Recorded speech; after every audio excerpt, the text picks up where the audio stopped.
Il y a des jours où le ciel semble être dans l'immobilité totale. Nous avons plaidé, crié, pleuré et n'avons pas reçu de retour.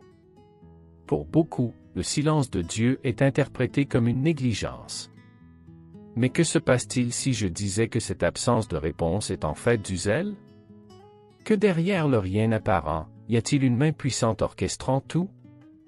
La vérité est que la foi la plus profonde naît juste au moment où tout est calme.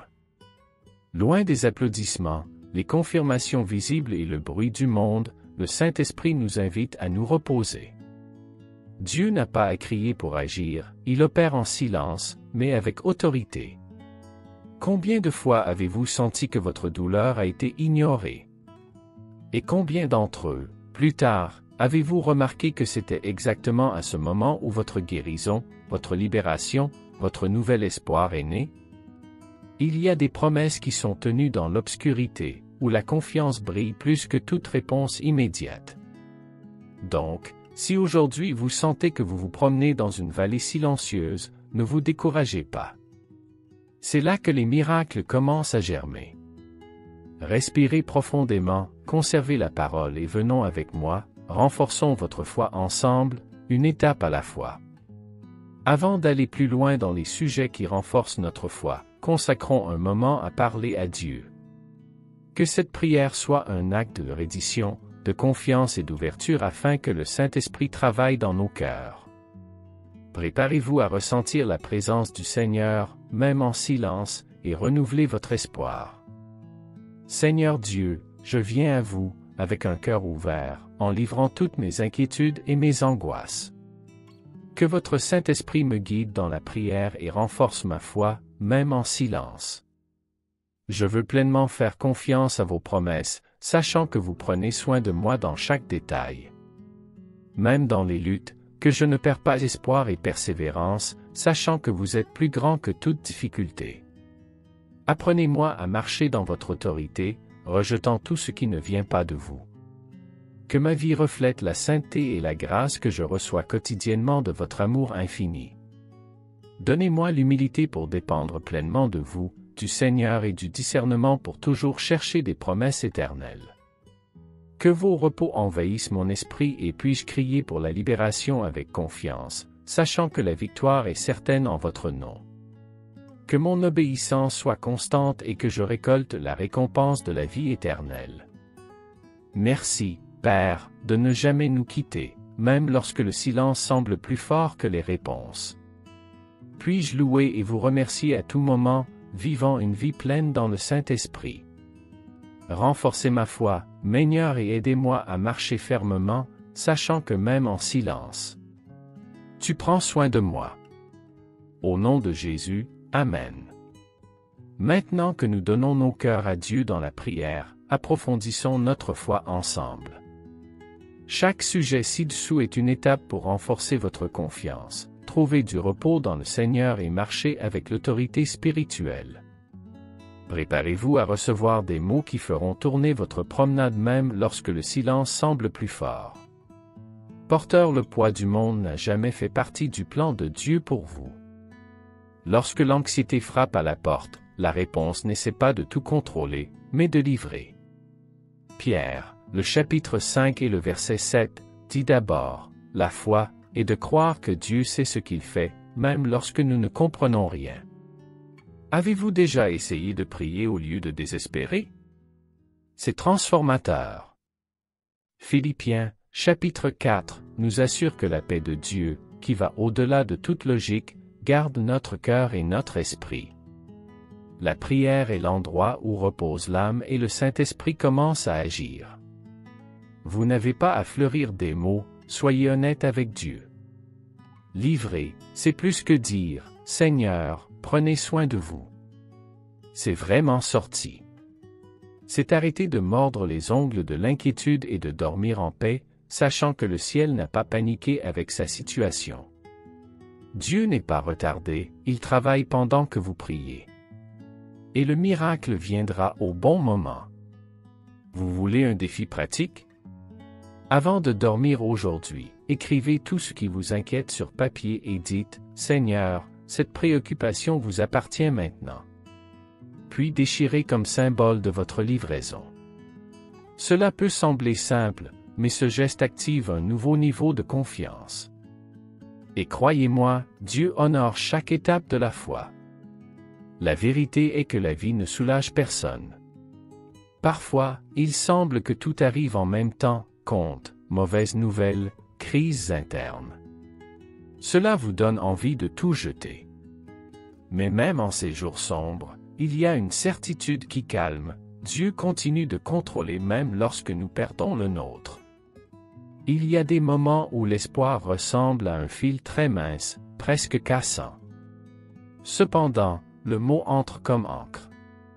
Dire que ma vie est entre les mains de Dieu n'est pas un beau cliché, c'est un acte de guerre spirituelle. C'est pour déclarer la foi lorsque le scénario dit le contraire, et cette attitude émouvait le cœur du Père. La douleur est réelle, mais le soin de Dieu est également réel. Et ce n'est pas un joli soin des réseaux sociaux, mais le genre qui soutient lorsque la déchirure ne cesse de tomber.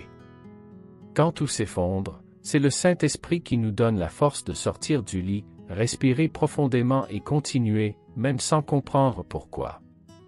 Si aujourd'hui tout semble déplacé, déclarez à haute voix, « Dieu, je ne contrôle pas, mais le Seigneur est. » Répétez combien de fois il faut. C'est un moyen simple mais puissant de renouveler la confiance.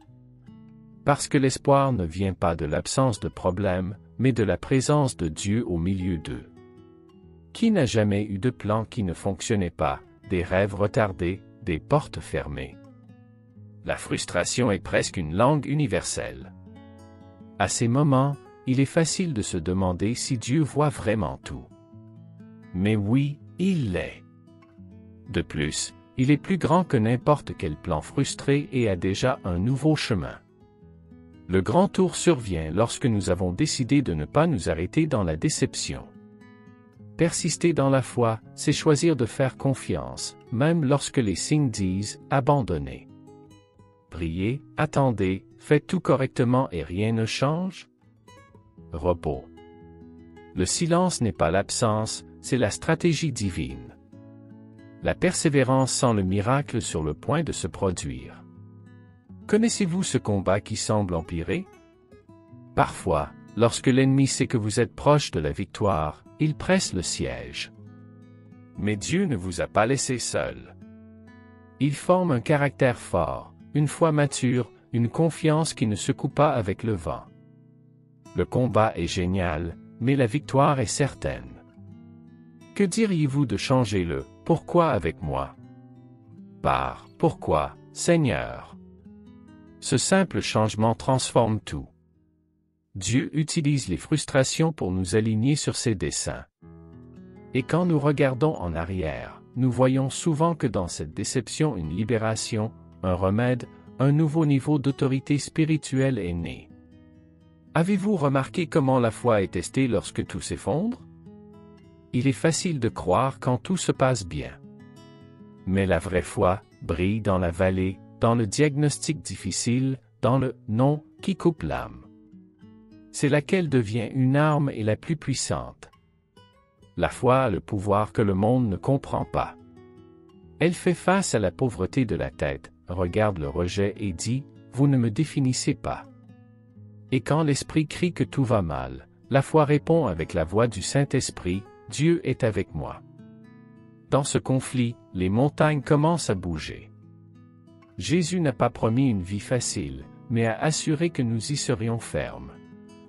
Marc, chapitre 11 et Matthieu, chapitre 17, parlent du pouvoir de croire sans douter. Ce n'est pas magique, c'est une pure confiance. La foi, ce n'est pas seulement le sentiment, c'est une décision. Et chaque fois que vous choisissez de croire, même en pleurant, le ciel bouge. Vous voulez un exercice pratique? Faites une promesse de la Bible aujourd'hui et répétez pendant la journée. Déclarez à haute voix, méditez.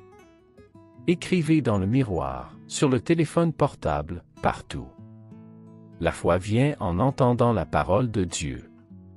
Plus il pénètre dans votre cœur et votre esprit, plus vous vous rendez fort à faire face à n'importe quelle tempête. La Bible est une galerie de héros de la foi et le plus étonnant est qu'ils avaient tous des défauts. Enoch marchait avec Dieu à un moment où l'humanité ne faisait que déviation. Noah a construit une arche sans jamais avoir vu de la pluie.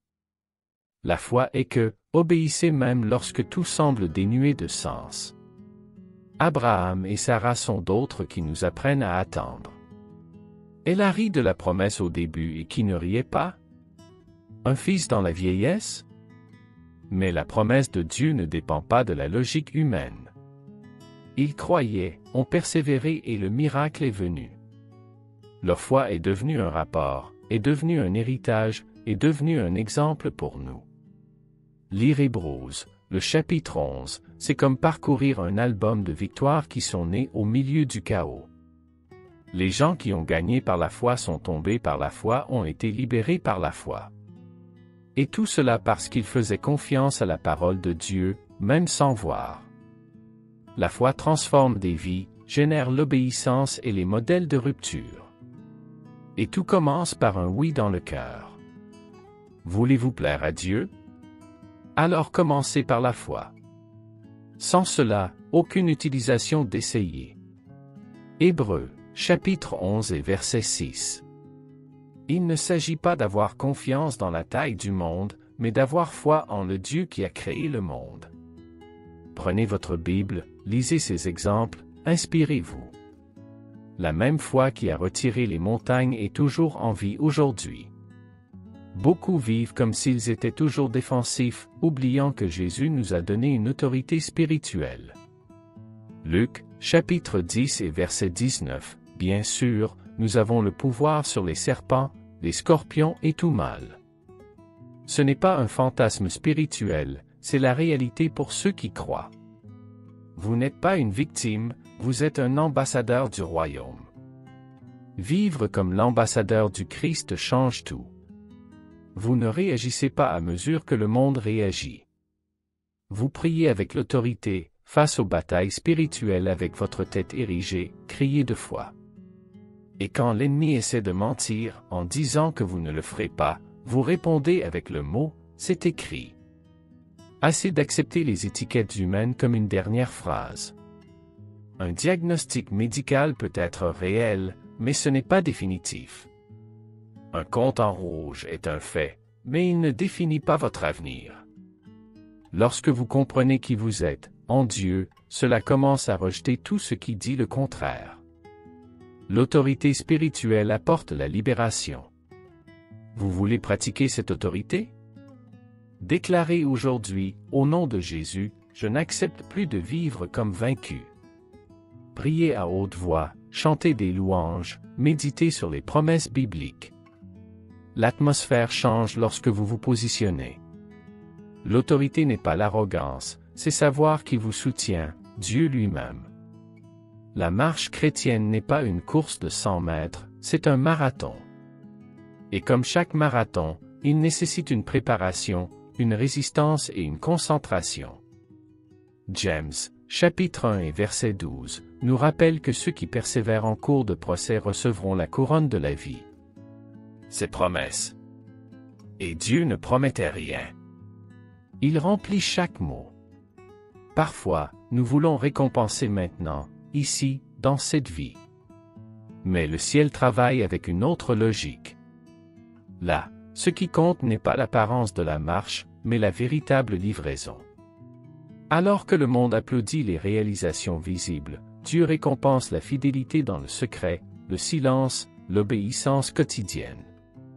Persévérer quand tout va bien est facile. Mais et quand nous ne voyons pas de résultats, quand les amens ne sont pas encore arrivés? C'est là que la foi est testée.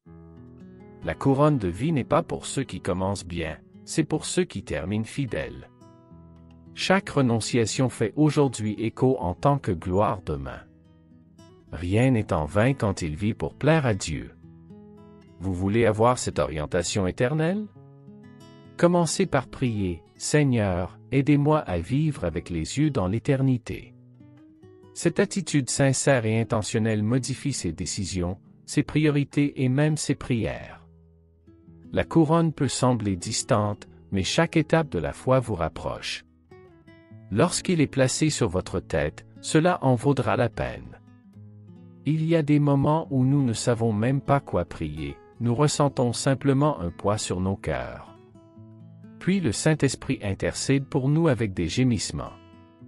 Romains, chapitre 8 et verset 26. La prière ne concerne pas de beaux mots, il s'agit d'un lien profond avec le paradis. Éphésiens, chapitre 6 et verset 18, nous appelle à prier à tout moment dans l'Esprit. Ce n'est pas seulement un conseil, c'est une clé. Lorsque nous prions guidés par lui, nous sommes emmenés au centre de la volonté de Dieu. La prière devient vivante, alignée, puissante. C'est le Saint-Esprit qui nous enseigne quoi demander et même lorsqu'il est aisé. Suffisamment de prières mécaniques, faites uniquement d'obligations. Dieu veut la vérité, la reddition, la sincérité. Lorsque l'Esprit prend une direction, même le silence devient cri. Avez-vous déjà voulu pleurer sans savoir pourquoi? Parfois, c'est le Saint-Esprit lui-même intercédant en vous. N'ignorez pas ces moments. Vous voulez prier plus profondément? Avant de commencer, dites, Saint-Esprit, guidez cette prière. Attendez un peu, écoutez, sentez-vous. Il peut vous rappeler quelqu'un, apporter un mot, un verset. C'est une véritable intimité. Vivre plein du Saint-Esprit est bien plus qu'un beau titre, c'est une transformation complète. Lorsque le Saint-Esprit remplit notre esprit, nos cœurs, notre comportement, nous commençons à refléter le caractère de Dieu, à marcher dans la sainteté et le but. Les Galates, chapitre 5, nous rappellent que nous avons un choix quotidien, suivre la chair ou marcher dans l'esprit. La viande veut nous attirer à l'impulsivité, à l'égoïsme, à la peur. Déjà l'esprit apporte paix, discernement et persévérance. C'est un combat quotidien, mais la grâce de Dieu nous permet de surmonter chaque tentation. Souhaiter être plein du Saint-Esprit est une étape de l'humilité et de l'obéissance. Cela signifie vouloir plus que les choses du monde, chercher la sainteté et la direction spirituelle. Cela renonce à tout ce qui s'éloigne de la communion avec Dieu, même si c'est quelque chose qui semble trop petit à remarquer. Que diriez-vous de commencer aujourd'hui? Le minerai demandant cette plénitude, lisez les Galates, chapitre 5, lentement, méditez sur le fruit de l'esprit. Au fil du temps, vous vous rendrez compte que la vie complète du Saint-Esprit n'est pas un moment isolé, mais un style de vie qui apporte la guérison, la libération et la vraie victoire. Lorsque tout semble incertain, les promesses de Dieu sont l'ancre qui maintient notre foi ferme. Le Deutéronome, chapitre 31 et verset 8, nous rappelle qu'il va debout sur nous, ne nous quitte jamais. Peu importe ce à quoi nous sommes confrontés, nous pouvons croire qu'il s'occupe de chaque détail de notre vie. La foi est née pour entendre la parole, nous lisons dans Romains, chapitre 10 et verset 17.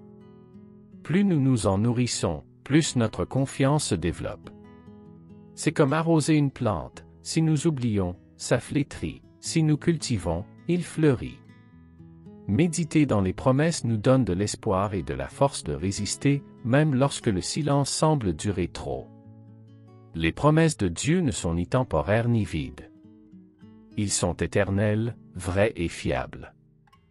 Lorsque le découragement essaie de faire attention, rappelez-vous que ces promesses sont comme un câlin du ciel qui nous tient fermement, en disant « Je suis fidèle et je réaliserai ce que j'ai promis ». Vous voulez un conseil pratique? Choisissez une promesse de répéter quotidiennement, écrivez sur une carte, mettez dans le miroir, dans la voiture, où vous voyez toujours. La confiance est construite quotidiennement, dans le simple fait de se rappeler que Dieu n'échoue jamais, même en silence. Lorsque le poids de la vie semble insupportable, le cri de Dieu devient urgent et nécessaire. C'est dans le silence de nos cœurs que le Saint-Esprit soulève un cri qui va au-delà des mots, demandant une guérison émotionnelle, physique et spirituelle. C'est comme un cri d'espoir qui brise le voile de l'impossibilité. Déclarer la guerre contre les armes formées par l'ennemi est un acte de foi et d'autorité. Jésus nous a donné le pouvoir de marcher sur les serpents et les scorpions, pour gagner en son nom. La libération n'est pas une vague promesse, mais une réalité accessible à ceux qui crient avec confiance et persévérance, sachant que la victoire a déjà été gagnée. Le vrai repos vient lorsque nous comprenons que nous n'avons pas besoin de porter nos batailles seuls. Matthieu, chapitre 11 et verset 28, est une invitation ouverte à tous ceux qui sont fatigués et surchargés. Jésus offre un soulagement, un réconfort et une force pour passer à autre chose, même lorsque tout semble perdu. Que diriez-vous de commencer votre cri maintenant? Parlez à Dieu sans crainte, donnez vos douleurs, faites confiance à la puissance du Saint-Esprit pour vous guider et libre. La victoire est certaine pour ceux qui n'abandonnent pas, et chaque prière faite intentionnellement et avec la foi est un pas vers la guérison et la vraie liberté. L'humilité est un trésor caché dans la vie chrétienne, et parfois nous oublions à quel point c'est essentiel. Les 1 Corinthiens, le chapitre 10 et le verset 12 nous avertissent de ne pas faire confiance à nos propres forces, même pour les batailles les plus saintes. Reconnaître nos limites nous rapproche de Dieu et renforce notre foi.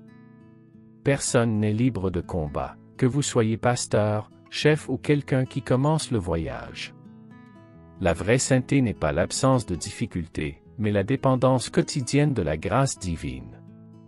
C'est pour admettre que sans Dieu, nous ne venons nulle part et qu'il est la source de toute victoire et libération. Lorsque la fierté essaie de s'infiltrer, il est temps de se rappeler que le repos et la guérison ne viennent que lorsque nous nous rendons.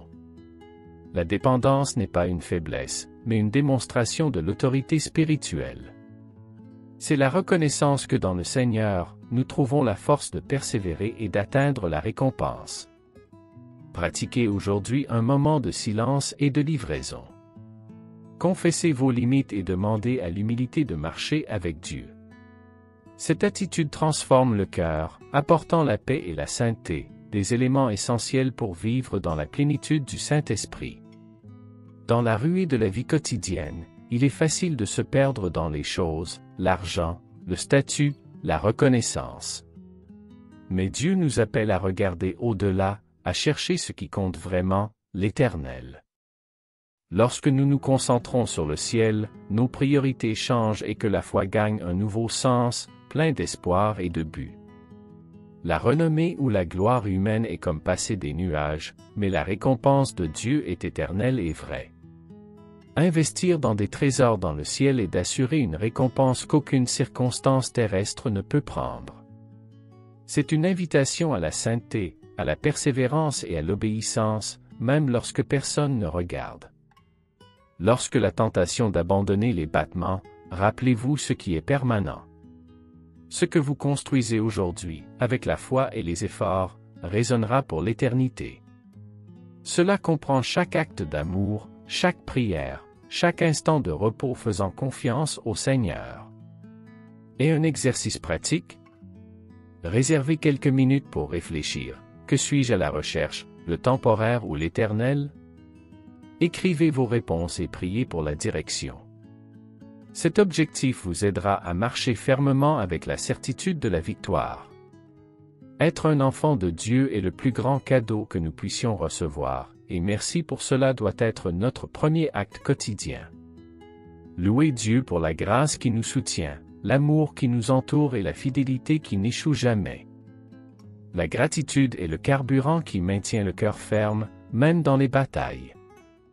Lorsque nous reconnaissons les soins du Seigneur, même en silence, notre esprit se remplit d'espoir et de joie. La louange et l'attitude, c'est vie de plaire à Dieu, pas aux hommes. Vivre en présence de Dieu est un engagement quotidien de sainteté, d'obéissance et de confiance. Il offre de notre mieux et sait que la récompense est certaine, même si nous ne pouvons pas le voir maintenant. Cette vie de louange ouvre des portes aux miracles et aux bénédictions que la foi ne peut imaginer. Qu'aujourd'hui vous sortez avec un cœur plein de gratitude et une bouche pleine d'éloges. Célébrez chaque victoire, chaque étape, chaque souffle, car le voyage avec Dieu est la plus grande aventure, pleine de promesses, de repos et de victoire. Après tout ce que nous avons vu, que diriez-vous d'arrêter un moment et de réfléchir, où avez-vous fait confiance? Faites-vous des préoccupations à Dieu, même lorsque tout semble silencieux? Que se passe-t-il si cette livraison est ce qui déverrouille le miracle que vous attendez autant? Réfléchissez maintenant, comment pouvez-vous renforcer votre foi quotidiennement? Quelles petites étapes peuvent prendre aujourd'hui pour vivre cette confiance, cette persévérance et cette obéissance qui apportent la victoire? La transformation commence à l'intérieur, mais a un impact sur tous les domaines de votre vie. Si ce contenu a touché votre cœur, que diriez-vous de laisser un commentaire en disant ce qui vous a le plus touché, ou à quel défi êtes-vous confronté? Votre histoire peut inspirer d'autres personnes. Et n'oubliez pas de partager cette vidéo avec des amis et la famille qui ont besoin d'entendre ce mot, ensemble nous sommes plus forts. Alors abonnez-vous à la chaîne, activez les notifications et venez marcher avec moi dans ce voyage de foi, d'espoir et de victoire. Parce que même en silence, Dieu prend toujours soin de vous.